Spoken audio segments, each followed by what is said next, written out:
తెలంగాణ రైతులందరికీ నమస్కారం. Welcome back to our channel. Rythu Bharosa డబ్బులు ఇప్పటి వరకు అందని రైతులందరూ అయితే చివరి వరకు అయితే చూడండి. ఈ మార్చి 31లోనైతే 5 ఎకరాల వరకు అయితే విడుదల చేయనున్నారన్నమాట ప్రభుత్వం. మనకు రాష్ట్ర ప్రభుత్వం నుంచి అయితే తాజాగా వచ్చిన న్యూస్ అన్నమాట. అయితే చాలా గందరగోళంగానైతే రైతు భరోసాపై అయితే ఉండడంతో ఈ నెల మార్చి 31లోగా 5 ఎకరాల వరకు సంబంధించి కంప్లీట్ డాటానైతే ఈ యొక్క సమాచారం అయితే మీ అందరికైతే ఎంతో యూజ్ఫుల్ అయితే అవుతుంది. ప్రతి ఒక్కరైతే కిందనైతే ఒక లైక్ బటన్ అయితే ఉంటుంది. ప్రతి ఒక్కరైతే లైక్ చేసి తప్పకుండానైతే ఛానల్ని అయితే సబ్స్క్రైబ్ అయితే చేసుకోర్రి. ఇది ఒక తెలంగాణ ఛానల్ అయితే మీ అందరికీ ఎంతో యూస్ఫుల్ అయితే అవుతుందన్నమాట. మార్చి 31లోగా 5 ఎకరాల భూమి కలిగిన రైతులందరికీ రైతు భరోసా నిధులు అయితే జమ చేయడానికి ప్రభుత్వం అయితే చర్యలు అయితే తీసుకుంటుంది. ఇది పూర్తయితే అర్హులైన రైతులలో 50% పైగా నిధులు జమ అయితే అవుతుందన్నమాట.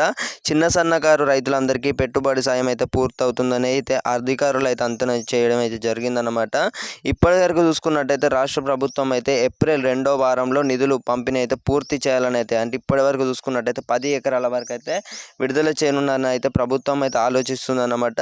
ప్రతి ఒక్కరికైతే వాట్సాప్ గ్రూపులలో షేర్ చేసినట్లయితే వారు కూడా తెలుసుకోవడం అయితే జరుగుతుంది. ఇప్పటి వరకు రైతు భరోసా అందలేదో వారందరి వరకు చూసుకున్నట్టయితే ఇప్పటి వరకు 44 లక్షల మంది రైతులకు రైతు భరోసా పథకం ద్వారా అయితే నిధులు అయితే జమ అయ్యాయని అయితే మొత్తం 58 లక్షల ఎకరాలకు సాగుకు యోగ్యమైన 3,487 కోట్ల రూపాయలు అయితే జమ చేశారని అయితే ప్రభుత్వం అయితే రైతు భరోసా పథకాన్ని 4వ విడతలుగానైతే అమలు చేసింది.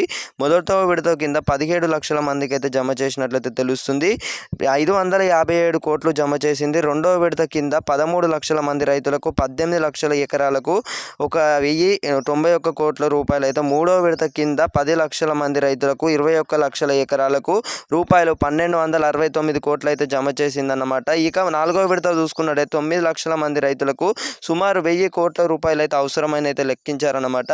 5వ విడత 6వ విడత వరకు చూసుకున్నట్టయితే మార్చి 31 అయితే పూర్తి చేస్తామని అయితే చెప్పడం జరిగింది.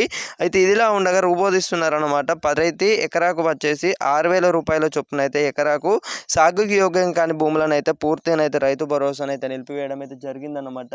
ప్రతి ఒక్కరికైతే వాట్సాప్ గ్రూపులలో షేర్ చేసినట్లయితేనే సరిపోదు, తప్పకుండానైతే ఛానల్ అయితే సబ్స్క్రైబ్ అయితే చేసుకోర్రి. సబ్స్క్రైబ్ చేసుకున్నట్లయితేనే ఈ యొక్క మార్చి 31లోగా ప్రతి ఒక్కరికైతే 5 ఎకరాల లోపు అయితే డబ్బులు అయితే ఖచ్చితంగానైతే డబ్బులు అయితే పడడం అయితే జరుగుతుందన్నమాట. ఇదైతే మనం ఇస్తున్నాం అన్నమాట హామీ. ఎందుకంటే అసెంబ్లీలోనైతే చర్చించినట్లయితే తెలుస్తుంది. సో మీ అందరైతే తప్పకుండానైతే రైతులకు వాట్సాప్ గ్రూపులలో షేర్ చేసినట్లయితే అని కూడా తెలుసుకోవడం అయితే జరుగుతుంది. మార్చి 31లోగా 5 ఎకరాల నుండి 6 ఎకరాల వరకు అయితే డబ్బులు అయితే ఖచ్చితంగానైతే డబ్బులు అయితే పడడం అయితే జరుగుతుంది. పూర్తి అయ్యే వరకు అయితే ఈ యొక్క సమాచారం అయితే ఇస్తూనే ఉంటానన్నమాట. రైతు భరోసానైతే ప్రక్రియనైతే పూర్తి కావడానికి అయితే వచ్చింది.